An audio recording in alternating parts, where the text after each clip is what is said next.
E recebemos aqui Ariel Mendes, que é presidente da FACTA, Fundação de Apoio à Ciência e Tecnologia Avícola. Prazer em recebê-lo novamente aqui. Ariel, seja bem-vindo. Obrigado, Joyce, pelo convite. É um prazer estar aqui contigo novamente. E o doutor PhD, Alberto de Meira, especialista, autoridade no assunto avicultura. Seja bem-vindo, Alberto. Obrigado, Joyce. É um prazer estar com vocês. Ariel, frango tem hormônio? O frango tem hormônio, como todos os animais aí, né? E os humanos também. Na realidade, a pergunta deveria ser se o frango se adiciona hormônio. É um mito que existe, na realidade, né? Nós não adicionamos hormônio na criação de frango, por vários motivos. Primeiro, porque é proibido. No Brasil, não se permite a utilização de hormônios. Segundo, não é necessário, o ciclo de vida do frango é muito rápido, né? E não existe uma maneira prática de administrar hormônio em frangos. E esse crescimento rápido que o frango tem, por isso as pessoas têm essa ideia de que é adicionado hormônio, se deve a vários fatores. Primeiro, a questão da genética, né? A genética, o desenvolvimento do frango genética é muito rápido, porque o ciclo de vida dele é muito curto.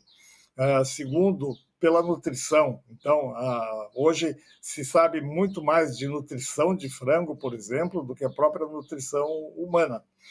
Terceiro, a questão da ambiência. Hoje nós criamos frangos em galpões climatizados, onde o frango tem todo o potencial, né, tem todas as condições de demonstrar ou apresentar o potencial que ele tem para o crescimento. E, na realidade, hoje nós abatemos, para que vocês tenham uma ideia, um frango, né, dois tipos de frango no Brasil, um frango pequeno, que é o chamado broiler, o griller, que a gente exporta para o Oriente Médio, que é um franguinho que é abatido com 30 dias, 32 dias, 28 dias, e um frango mais pesado que é abatido com 42, 45 dias, né? Se não fosse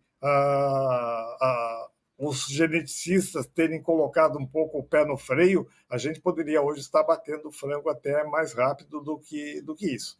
Então, sendo bem objetivo e resumindo a resposta, não se utiliza frango na criação não se utiliza hormônio na criação de frangos.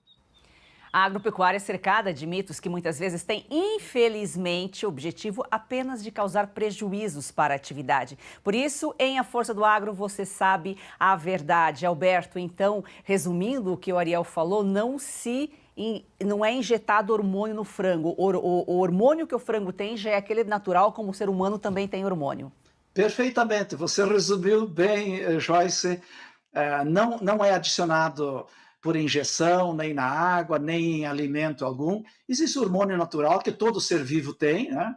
E eu acho que o Ariel colocou a base muito clara para aqueles que querem entender, né? E eu faria um desafio, mas um desafio simples. Apresentem um trabalho, apresentem uma evidência de que o hormônio é adicionado na dieta ou nas rações ou na água ou injetado em frangos. Não há um. Há inúmeros comentários, sempre ficam essas dúvidas, esse assunto reaparece, mas não tem uma única prova ou evidência que nós usamos hormônios. Então, é fruto de trabalho, de genética, de nutrição, de sanidade, de bom manejo, de ambiência, e a ave com esse ciclo curto, então nós conseguimos avanços enormes, está por aí. A população pode ficar absolutamente tranquila. Inclusive, a qualidade do nosso frango, eu acrescentaria mais, que o Ariel sabe muito bem disso também, e quem trabalha na agricultura sabe, exportando para mais de 150 países. Você imagina se nós estivéssemos fazendo coisas erradas? Será que o mundo todo ia comprar o nosso frango? E para aqueles que viajam, que têm a oportunidade de andar para o exterior, é um espetáculo, é uma alegria a gente fazer parte da avicultura, porque eles nos veem como referência, como alguém que está fazendo um produto de alta qualidade. E é por isso que o mundo compra. Então, para aqueles que nós exportamos e para nós interno, no nosso mercado, o frango é sem hormônio, é saudável, pode comer, é garantido. Ou seja, não há problema nenhum, né, Ariel? E você já colocou aqui o que acelera o crescimento, genética, nutrição. É o desenvolvimento da pesquisa, tecnologia aplicada também na avicultura, né? Exatamente, é pura tecnologia, pura pesquisa, e como eu disse, é uma pesquisa que é muito fácil de fazer pelo ciclo de vida curto do frango, né? E você consegue, então, definir muito rapidamente e muito claramente quais são as necessidades em termos de nutrição, por exemplo, do frango, em termos de ambiência, nós adequamos os nossos galpões com ambiência adequada para que ele possa expressar todo o potencial de crescimento, né? E a genética também, uma das características, né, o pessoal aí que acompanha, né, o que consome frango ao longo dos anos, tem percebido que cada vez o frango está, por exemplo, com o peito maior. Por quê? Porque é uma característica, né? É uma carne que é preferida em alguns países mais, outros menos. Tem países que se preferem a carne mais escura, carne de coxa sobre coxa, mas são características de genética de média ou de alta heredabilidade, ou seja, é muito fácil de você melhorar isso geneticamente, né? As características reprodutivas já são mais demoradas. Então, se a gente quer, por exemplo, melhorar o número de ovos, né, que uma galinha vai botar, é um pouco mais demorado. Para você melhorar ou aumentar a quantidade de carne, seja ela de peito ou de coxa, é muito mais fácil, porque são características de média e de alta heredabilidade. E aquilo até que eu comentei no início, os geneticistas tiveram que, inclusive, colocar um pouco o pé no freio para que esse crescimento não fosse tão rápido, senão hoje a gente estaria aí abatendo frango com 20 e poucos dias, né? Então, esse é basicamente o resultado do sucesso, né, do frango. E como disse o Alberto, é uma carne saudável, é uma carne também que a gente pode destacar que ela não tem nenhuma restrição religiosa, por exemplo, né? Então todo mundo consome carne de frango, ao contrário de carne suína, por exemplo, onde tem os muçulmanos não consomem, os judeus não consomem, o frango ele não tem nenhuma restrição, né? Não tem restrição com relação à idade também, é uma proteína de boa, de excelente qualidade, tem uma imagem de uma carne saudável, né? E é a mesma história, né, Joyce, da história do ovo, com aquela mito também que existia do colesterol no ovo, que se você quiser a gente pode falar um pouquinho sobre isso também. Vamos falar sim, é importante a gente tocar nesse assunto. A Força do Agro, o Brasil que dá certo. Informação com credibilidade é aqui. Nós temos um recadinho de um parceiro e já voltamos. No campo tudo muda o tempo todo. Seja com a criação ou na lavoura. Por isso é importante contar com tecnologia de ponta. Aqui na fazenda, só uma coisa não muda: o orgulho do nosso pai de acompanhar isso tudo de perto. Mitsubishi L200 Triton Sport. Para você, para sua história.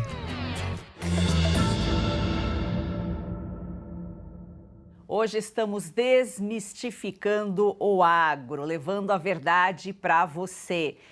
Não é adicionado hormônio no frango. Alberto, o que tem na ração? O que é acrescentado na ração do frango? Olha, esse é um assunto bem interessante que, para que aqueles que nos assistem tenham uma ideia, a ração de um frango são avaliados ou equilibrados em torno de 40 diferentes componentes.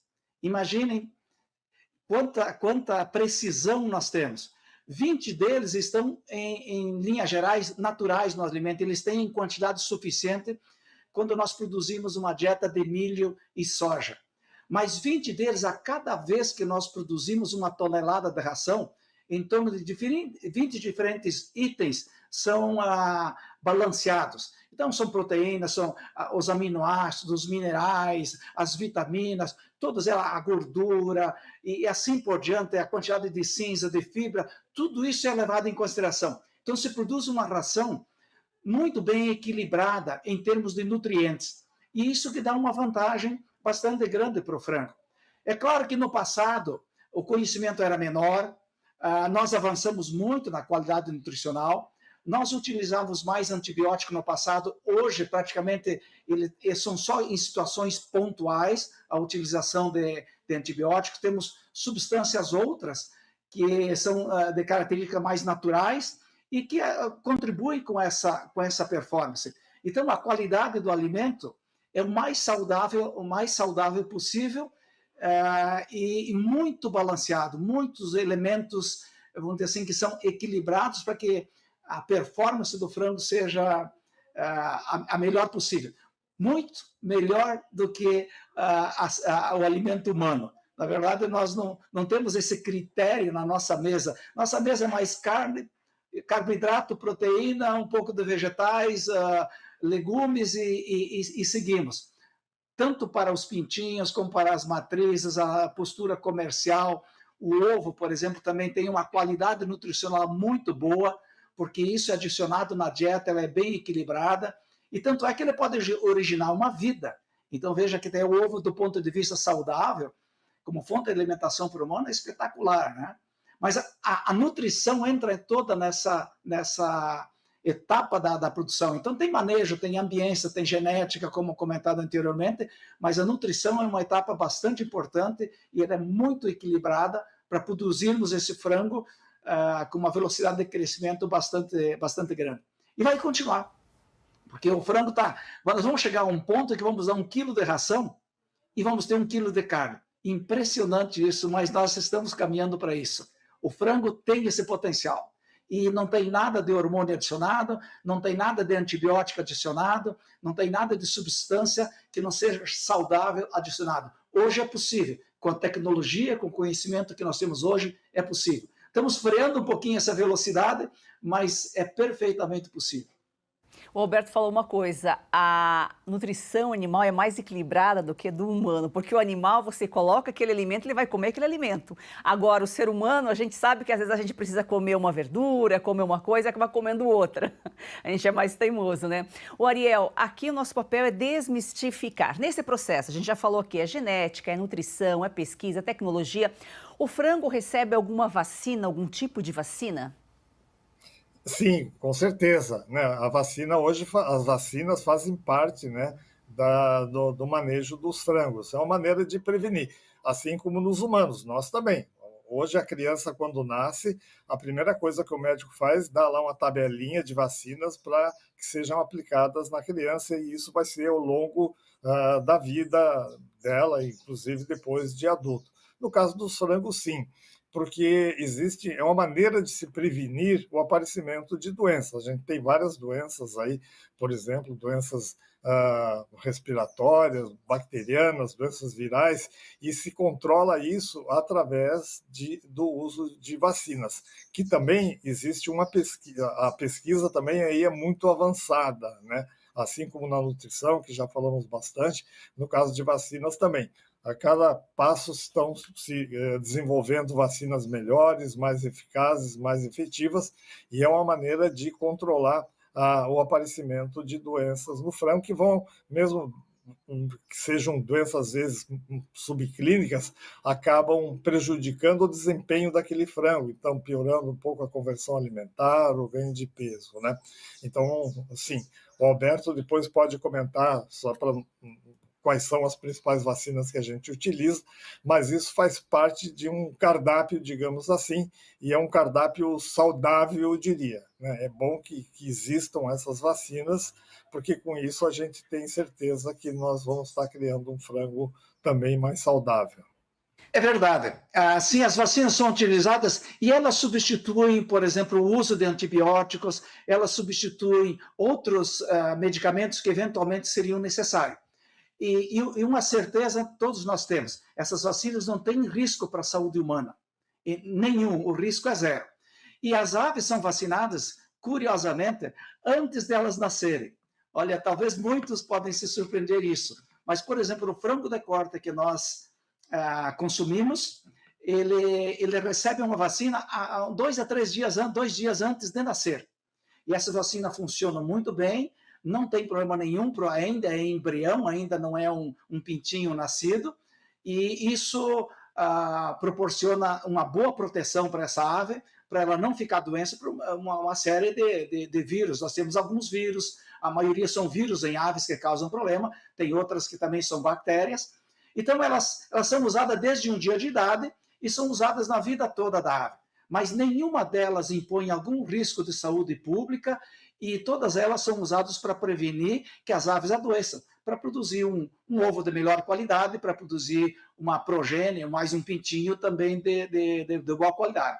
Então, tanto o frango de corte quanto a matriz tem um programa. E uma das coisas que nós mais fizemos aqui no laboratório, que eu coordeno, na verdade é monitoramento. Um outro conceito muito interessante com a ave desmistificando, o agro sendo desmistificado, é que, olha só, eu tenho um laboratório de diagnóstico e monitoria. E ao redor de umas 100 pessoas trabalham nesse laboratório. Para vocês terem ideia, mais de 90% daquilo que nós fizemos é preventivo. Nós fizemos pouco diagnóstico, recebemos poucas aves doentes, ou gerar um resultado que precisa intervir no lote. Tudo é preventivo. Analisamos a ração das aves, analisamos a cama das aves, analisamos os resultados das vacinas que nós aplicamos. Então, para entender se tudo está correndo certo, na mínima desvio, nós já corrigimos. E a vacina é um grande elemento, na verdade, na prevenção das doenças. Então, é uma ferramenta muito utilizada, nós monitoramos, tem testes, nós aplicamos, e monitoramos mais as aves do que o próprio ser humano em termos de controle de vacinas. Então, a vacina está aí, tem um belo papel na prevenção de doenças e não tem risco para a saúde pública. Agradecemos o apoio da Mitsubishi com a L200 Triton, a picape para você encarar desafios.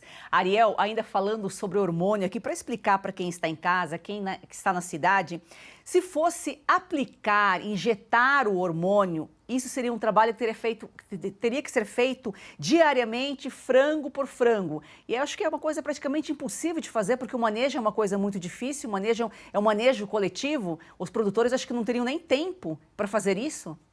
Exatamente, seria completamente inviável fazer isso, a aplicação de hormônios injetáveis, por exemplo. O Alberto mencionou, eventualmente se poderia fazer isso de uma forma injetável, via ração ou via água de bebida. Normalmente os hormônios são aplicados nos humanos, né? Hoje todo mundo faz reposição hormonal. As mulheres começaram a fazer isso muito antes dos homens, mas hoje os homens também fazem reposição hormonal. São hormônios injetados, né, periodicamente, são seguros, evidentemente, também, mas a cada 70 dias, a cada 90 dias. No caso das aves, pela quantidade, seria completamente inviável. E outra coisa também, o tempo de vida, né? O hormônio ele precisa ser liberado né, lentamente, e no caso do frango não haveria esse tempo, né, de fazer o efeito, né? Então, esse é um dos outros fatores também que comprovam que não se utiliza hormônio em frango, que não precisa, na realidade, e que economicamente não seria viável, porque são caros, né? O pessoal que está nos escutando, que faz a reposição hormonal, sabe o quanto custa isso, né? Geralmente são produtos caros, então, do ponto de vista econômico, não seria viável, e também do ponto de vista de tempo, né? Isso não seria viável em termos de aplicação também. Ou seja, o frango seria abatido antes mesmo do hormônio fazer efeito. Então, é uma informação muito importante para a gente parar de vez com esse mito. Alberto, você falava há pouco que nós somos referência. O seu laboratório é um laboratório referência. Você presta consultoria, inclusive, para outros países, né? É verdade. O trabalho interno de diagnóstico, monitoria e análise de amostras, basicamente é para o Brasil. Agora estamos também recebendo do exterior, estamos liberados para receber amostras, e tem maneira de vir amostras de outros países de uma maneira bem segura. Isso o mundo todo faz, não tem problema, nós respeitamos isso.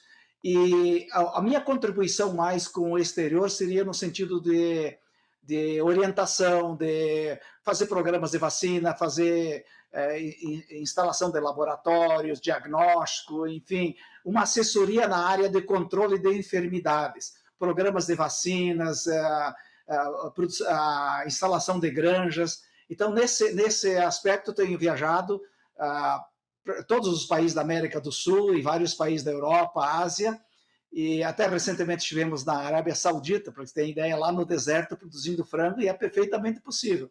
E aquilo que o Ariel comentou no início é interessante, são brasileiros que estão tocando uma empresa lá, e também a gente presta, então, uma consultoria.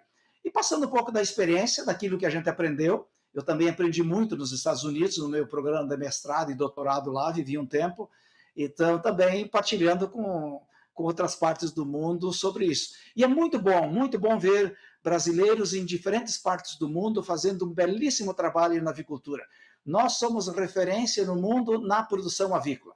Nós ainda avançamos muito, talvez na pesquisa, em termos assim as nossas universidades avançaram bastante, nossos centros de pesquisa evoluíram bastante, mas ainda a Europa e Estados Unidos têm, vamos dizer assim, o protagonismo nisso. Mas na produção, nós somos exímios produtores.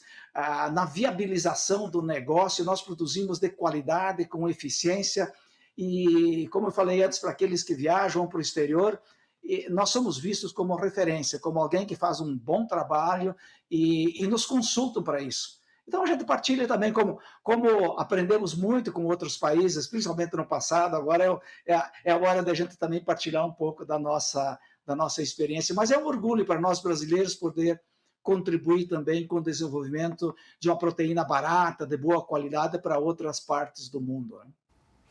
Por isso que o mundo está de olho no Brasil, além de toda essa natureza que nós temos, que é propícia para o desenvolvimento do agro, nós também temos conhecimento, estamos exportando conhecimento. Nós temos um recadinho de um parceiro e já voltamos. Prosperidade, crescimento pessoal e independência financeira. Todos nós buscamos esses 3 elementos durante a vida. Mas para isso, é preciso adquirir uma habilidade fundamental para que possamos atingir esses objetivos. Precisamos saber liderar. As principais lideranças do mundo livre conheciam essas 4 esferas de conhecimento e, por isso, foram capazes de mudar o mundo. No curso de formação de líderes, vamos trazer para você exatamente esses conhecimentos, para que você também transforme sua vida. Seja um líder na sociedade, começando com esse pequeno passo para a liberdade. Acesse oestecursos.com e faça já a sua inscrição.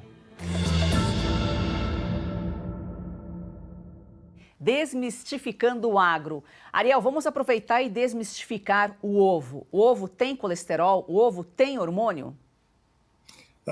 Só, se me permite, antes, nesse ponto do laboratório, gostaria de fazer um comentário.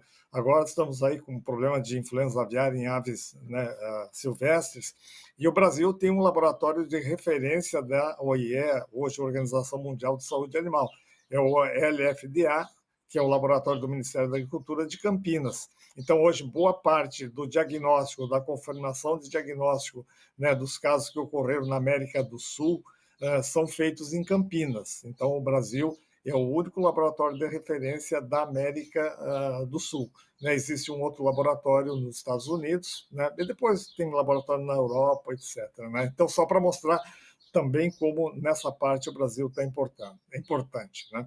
Com relação ao ovo, o ovo, na realidade, é um case de sucesso.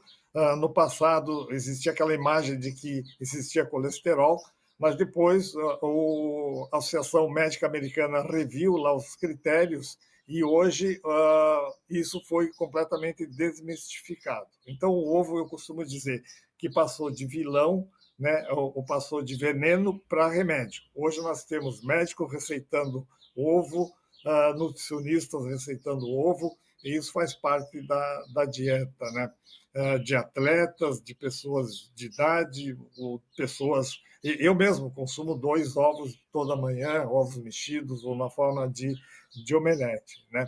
Então, o colesterol do ovo não é prejudicial, e isso foi completamente superado, né, essa ideia.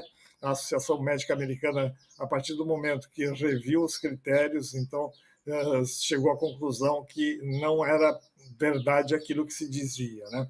E hoje o ovo, como o Alberto mencionou no início, é o alimento mais completo, o segundo alimento mais completo, só perde para o leite materno. Por quê? Porque ele tem todos os nutrientes necessários para a geração de uma vida, que é o pintinho.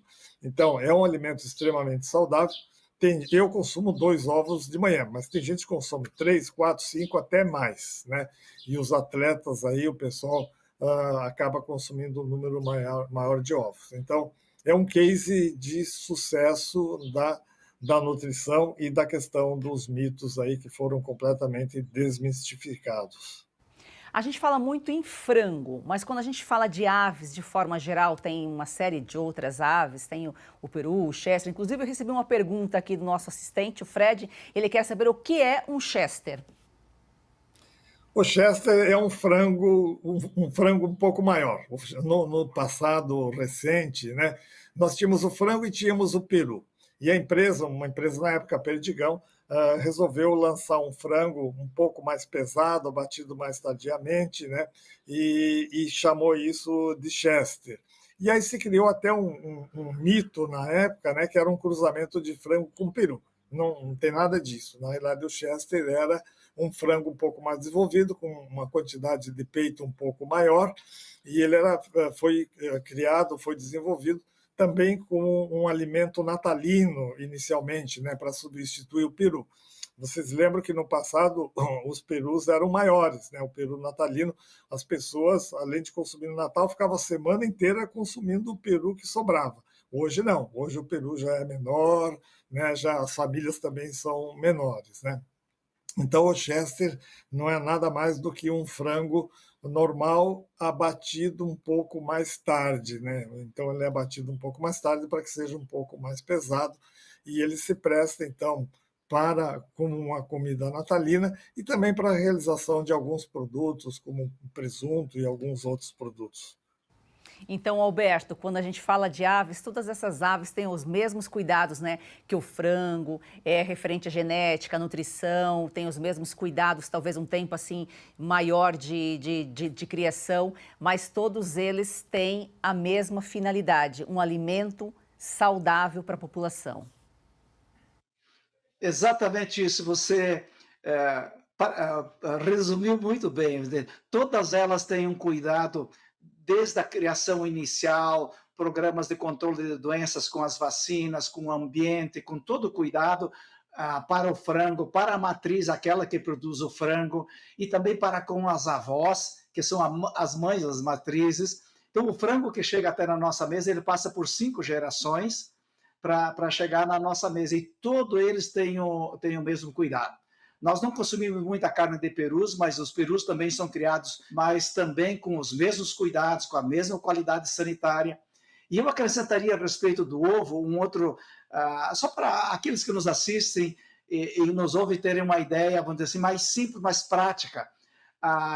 Quando nós incubamos um ovo, olha quanto importante ele é em termos de nutrição. Quando nós incubamos o ovo, o que é feito? O que a choca faz com o ovo? O que nós fizemos nos grandes incubatórios? Só damos temperatura, simplesmente a temperatura. Todos os nutrientes para gerar uma vida que tem pena, que tem pele, que tem ossos, que tem músculo, que tem cérebro, que tem sangue, está dentro do ovo. Então, consumir o ovo é um alimento perfeitamente saudável e completo também. Ele tem todos os ingredientes para a vida. Então, sigam o exemplo do Ariel, como no mínimo 2 ovos por dia, porque eu também já estou seguindo o teu exemplo, Ariel. Mas, para que vocês tenham ideia, alguns países como o México consomem mais de 300 ovos por pessoa por ano. Nós estávamos, há pouco tempo atrás, a 200 ovos, já estamos a 250 ovos por pessoa ano no Brasil. É uma proteína barata, de alta qualidade, e nós produzimos bem no Brasil, nós exportamos, estamos começando, aumentamos a nossa exportação também, nosso produto tem qualidade, estamos exportando, e está seguindo o caminho do frango. Então, nós temos as diferentes carnes, de um modo geral, as outras aves são pouco, a codorna, outras aves são pouco consumidas no Brasil, mas fundamentalmente o frango e numa quantidade pequena. Olha, de frango nós vamos consumir esse ano mais de 45 quilos de carne de frango por ano, por pessoa. Então, é um belo consumo, é uma carne saudável. Não são muitos países do mundo que consomem tanta carne de frango como nós temos. Então, a nossa produção está bem organizada, 2/3 fica no Brasil, 1/3 nós exportamos. É um equilíbrio ideal para uma economia. A indústria de aves está assim, de parabéns como um todo, bem organizada e com produtos que atinge o mundo todo. Mais de 70% dos países do mundo consomem o frango brasileiro. esse é um privilégio, é vamos dizer assim, um orgulho para nós todos, porque temos qualidade, temos quantidade e podemos alimentar os brasileiros e ajudar a alimentar o mundo também. Em A Força do Agro, a gente conta a verdade. Mais um mito desmistificado, então, aqui. Ariel, de vez em quando esses mitos vêm à tona, mas aqui o nosso papel é desmistificar, levar informação e conhecimento para a população. Pode consumir carne de frango, outras aves, ovos, sem problema nenhum, porque não existe adição de hormônio.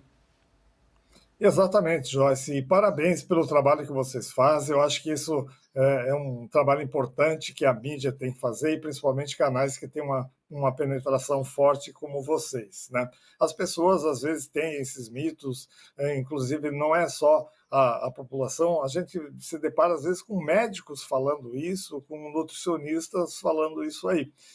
Então, eu acho que esse papel da imprensa é importante levar isso. Por quê? Porque nós estamos falando de proteínas saudáveis, tanto a carne de frango como de peru, ou de pato marreco, que o Brasil também produz um pouquinho, como de ovo, né? Então, são alimentos saudáveis, alimentos completos, baratos, né, de custo barato, e que podem e devem ser consumidos, né, no dia a dia da nossa população. O Ariel e o Dr. Alberto são duas autoridades em avicultura no Brasil. Ariel, mais uma vez, muito obrigada pela sua participação aqui. Volte sempre. Ok, obrigado. Até a próxima. Dr. Alberto, muito obrigada. Foi um prazer recebê-lo aqui. Obrigado, um abraço a todos.